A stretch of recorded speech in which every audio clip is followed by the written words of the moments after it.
Hey, how's it going all? Just want to do a quick presentation. So I've been posting, some of my thoughts pictorially about gravity and how like it, I guess, corrects, and allows a level to stay level even though we're apparently living on a curved surface. So a lot of this is just a back and forth with somebody on the comment board, but I just wanted to sort of reaffirm and kind of crystallize and corner to some extent what their thinking is, ball earthers. So feel free to obviously share this if you want. So this is kind of a continuation of my last two videos. So let's see how brilliant gravity is. So I just drew this diagram to explain, a few cases. So like you have the alleged ball earth in the middle, and then I drew two other shapes, the red one and the green one, which are not concentric with the earth, just basically completely different, shapes. Still the same center point, but just different shapes. And then the outer blue one, as best as I could in PowerPoint, let's assume it's concentric and perfect, representation of the curve of the inner earth, but just a larger radius. And so let's assume for the sake of this, even though this again is PowerPoint, that the earth picture and the outer blue ring are concentric, but the red and the green are not. So apparently in ball earth theory, that if you were to traverse the red and the green shapes, let's say they were hills or however you want to think of it, the level would obviously move. And we see that, like different, bumps and all that represent different surfaces and would be representative at sort of a micro level of what the red and the green, outer rings represent. So that's not disputed at all. That's just common sense. They would not be that silly to dispute that, and very easy. Obviously, we see that everywhere. But the most outlandish thing is that the outer blue, which would represent the Earth, a arc on top of the Earth.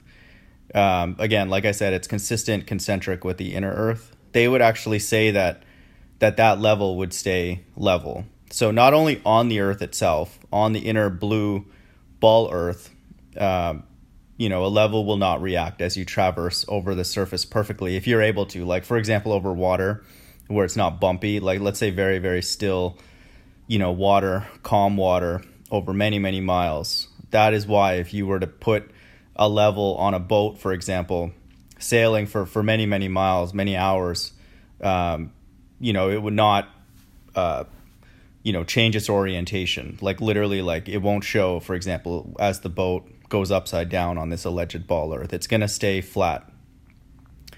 And so it would also do that on any surface that is also concentric with the ball earth, because according to ball earth theory, as long as the level is perpendicular to the direction of gravity, which is perpendicular going towards the center of the earth, as long as the level is perpendicular to that, it will stay flat. So it doesn't matter where that concentric circle is or what altitude, it is going to stay level as long as it mirrors the shape of the earth.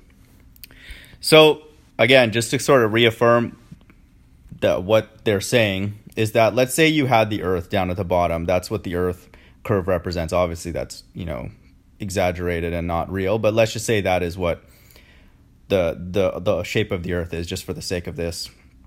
Then if there are these other arcs or curves sitting above the earth, I just drew like three arbitrary ones. The very top one obviously does not match earth curve, and the bottom two do not match earth curve, but the second one from the top does.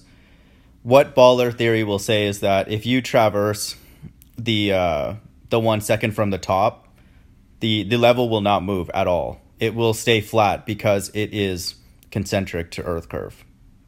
Anywhere, whether you're going up the first piece, on the top, or sliding down on the right hand side, it will stay perfectly level, because again, the level is perpendicular to their direction of gravity towards the center of the Earth. But the other three shapes, it will react. There might be a moment where it stays level, but only for a moment until you move forward or backwards. And so you can see how ridiculous this is. Basically, there is like a tuned curve, that this level knows that, I'm on the Earth curve. I'm on a curve that matches the Earth curve. So I'm going to stay level. But in the other cases, where it's like different sort of geometry to the hill, it's going to react aggressively, and change immediately whenever it's not on something flat. So this to me is absolutely outlandish. Like this is very, very easy to prove. You could literally construct,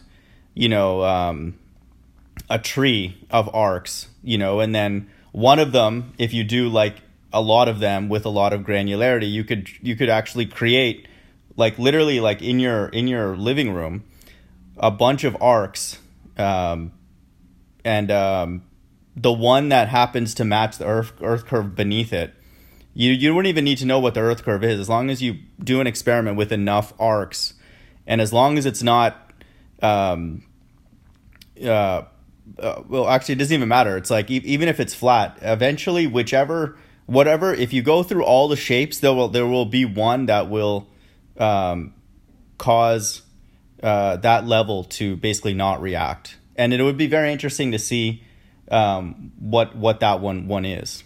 And so, to me, it's completely nonsensical. This makes absolutely no sense that you could create. And again, this would have to be an arc. You cannot make anything flat, because the assumption beneath us is that beneath our feet, even if you stand, there is an arc between your feet. It's very, very minute, very, very microscopic, but there is an arc there.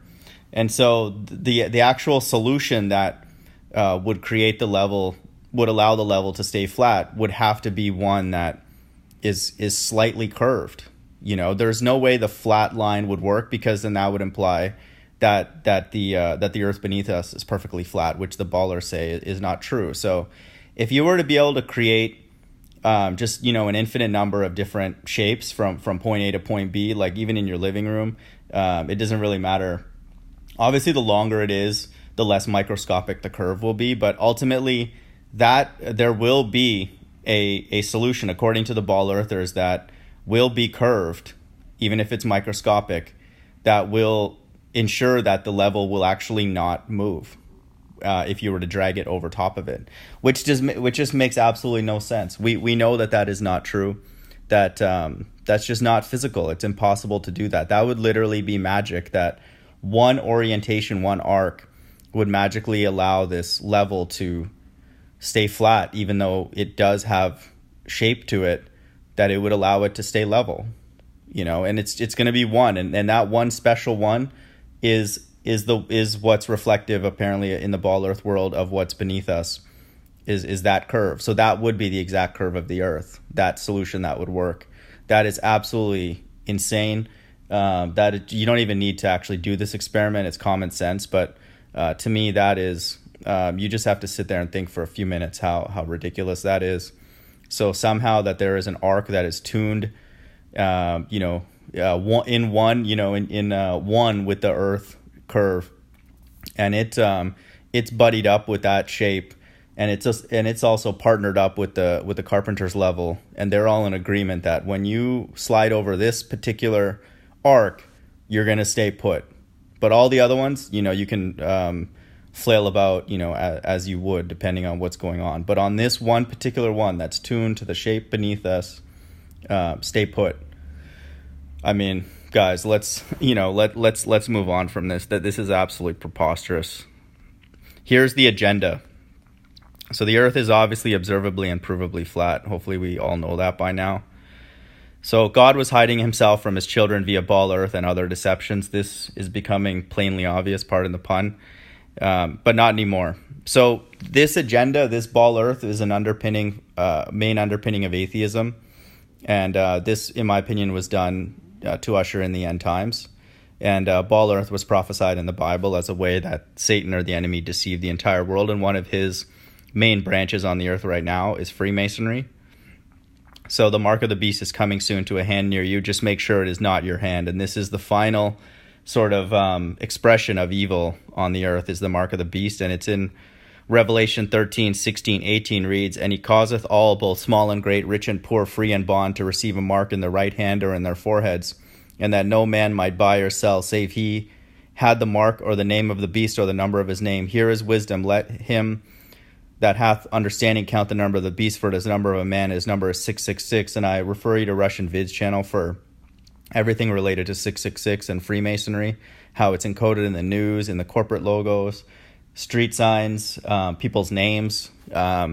It's everywhere. Fox News, Fox is 666 in numerology. So we're essentially getting 666 news, shoved down our throat daily. And so this is a very important prophecy, and again, like I said, one of the final expressions of the evil before the kingdom of heaven is ushered in, which is what we hope for.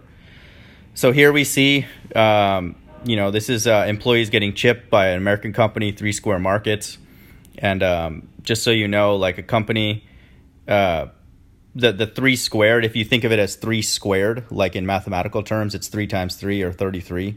And 3 market, if you just look at that, 3M is 33. M, if you just tilt it sideways, it resembles 3. And so this is kind of the encoding.